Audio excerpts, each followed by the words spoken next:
Well, the lessons aren't about wealth or fame or working harder and harder. The clearest message that we get from this 75-year study is this: good relationships keep us happier and healthier, period. We've learned 3 big lessons about relationships.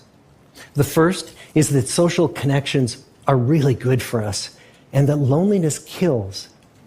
It turns out that people who are more socially connected to family, to friends, to community are happier, they're physically healthier, and they live longer than people who are less well connected.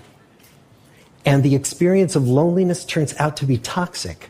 People who are more isolated than they want to be from others find that they are less happy, their health declines earlier in midlife, their brain functioning declines sooner, and they live shorter lives than people who are not lonely. And the sad fact is that at any given time, more than 1 in 5 Americans will report that they're lonely. And we know that you can be lonely in a crowd and you can be lonely in a marriage.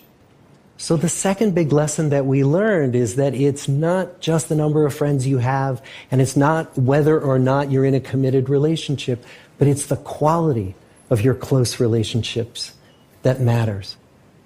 Once we had followed our men all the way into their 80s, we wanted to look back at them at midlife and to see if we could predict who was going to grow into a happy, healthy octogenarian and who wasn't. And when we gathered together everything we knew about them at age 50, it wasn't their middle-aged cholesterol levels that predicted how they were going to grow old.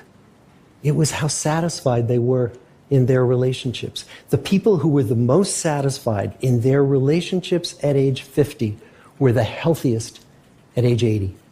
So, this message that good, close relationships are good for our health and well-being, this is wisdom that's as old as the hills. Why is this so hard to get and so easy to ignore?